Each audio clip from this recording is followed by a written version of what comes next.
Goldman Sachs vient de publier le deuxième meilleur trimestre de son histoire. Le produit net bancaire a atteint 17,2 milliards de dollars, pour un résultat net de 5,6 milliards de dollars. Le bénéfice par action s'est établi à 17,55 dollars, soit le deuxième niveau le plus élevé jamais enregistré par la firme de Wall Street. Avec une rentabilité de fonds propres, ROE, frôlant les 20%, tous les indicateurs conventionnels pointaient par un triomphe financier. Pourtant, le titre a clôturé la séance en baisse de 2,9%. Ce quoi qu'il n'a rien d'une fluctuation marginale. Goldman Sachs a signé la pire performance de l'indice Dow Jones ce lundi.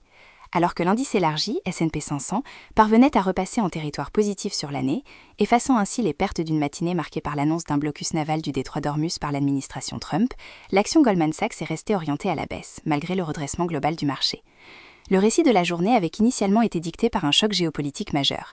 Le cours du baril de pétrole a franchi le seuil des 100 dollars après le déploiement de la marine américaine pour bloquer tout transit vers ou depuis les ports iraniens, effectif dès lundi 10 heures. Après une ouverture en forte baisse, les marchés actions ont rebondi suite à une information du New York Post. Citant un analyste pakistanais, le journal indiquait que Téhéran étudierait la possibilité d'accepter une condition américaine sur l'abandon de l'enrichissement d'uranium. Ce revirement a permis au S&P 500 de sortir de la zone rouge, portée notamment par l'envolée des valeurs énergétiques. Dans ce contexte, la banque d'investissement de Goldman Sachs a affiché des revenus records de 12,7 milliards de dollars pour sa division Global Banking and Markets, portée par une hausse de 89% sur un an de ses activités de conseil. Malgré cela, le titre a fini dans le rouge. L'explication de cette contre-performance boursière se trouve dans les détails de la conférence téléphonique de la banque. David Solomon a souligné que les revenus de conseil ont bondi grâce à la finalisation de nombreuses opérations de fusion-acquisition. En revanche, les revenus issus du trading de produits de taux, de devises et de matières premières, FICC, segment qui profite généralement de la volatilité géopolitique, ont été inférieurs aux attentes. Cette division FICC, qui aurait dû être la bénéficiaire directe de la flambée du brut à 100 dollars et des tensions dans le détroit d'Ormuz, a déçu. En réalité, Goldman a brillamment monétisé des contrats signés avant l'escalade des tensions avec l'Iran, mais n'a pas su capturer la prime de volatilité générée par le conflit lui-même. Cette nuance est cruciale pour les perspectives futures. Le carnet de commandes de Goldman Sachs repose sur des transactions annoncées durant une période de relative stabilité. Avec le prolongement du blocus d'Ormuz, les conseils d'administration ont tendance à geler leurs projets de fusion. Le gisement qui a généré 1,5 milliard de dollars de revenus de conseil ce trimestre risque de s'épuiser prématurément dans l'environnement actuel.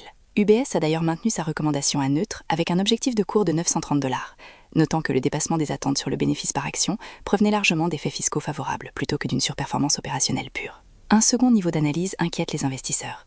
Si les revenus liés aux introductions en bourse et émissions d'actions ont progressé de 45% sur un an pour atteindre 535 millions de dollars, le rythme des nouvelles émissions ralentit quasi instantanément dans un contexte de pétrole cher et de tensions guerrières.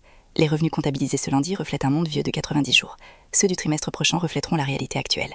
Un détroit d'Ormuz bloqué, l'échec des pourparlers de cessez-le-feu à l'Islamabad ce week-end et l'absence d'accord sur l'uranium. La rentabilité de 19,8% saluée ce matin appartient déjà au passé. En parallèle, Intel a enregistré sa 9e séance consécutive de hausse, progressant de 56% sur cette période, soit son rallye le plus long depuis les années 1970. Si Goldman Sachs a financé de nombreux projets d'infrastructures d'intelligence artificielle qui profitent à Intel, la banque subit une pression vendeuse tandis que ses clients s'apprécient. Cette asymétrie constitue le point saillant de la séance. La question centrale est désormais de savoir si la performance de Goldman Sachs au premier trimestre représente une hausse durable de sa capacité bénéficiaire, ou s'il s'agissait du dernier trimestre propre avant que le risque géopolitique ne vienne gripper la machine à conclure des deals. Lundi, BlackRock a relevé sa recommandation sur les actions américaines, invoquant la résilience des bénéfices et des risques jugés contenus au Moyen-Orient. Ce scénario suppose que le blocus reste un levier de négociation et non une posture militaire de longue durée. Si les autorités iraniennes acceptent finalement les conditions sur l'enrichissement d'uranium, comme l'a suggéré le rapport du New York Post, le marché des fusions-acquisitions pourrait repartir rapidement. Le carnet de commandes de Goldman s'en trouverait accéléré, transformant la baisse actuelle en un point d'entrée attractif. A l'inverse, si le blocus s'étire au-delà d'une semaine, la perturbation de l'offre de pétrole deviendra structurelle.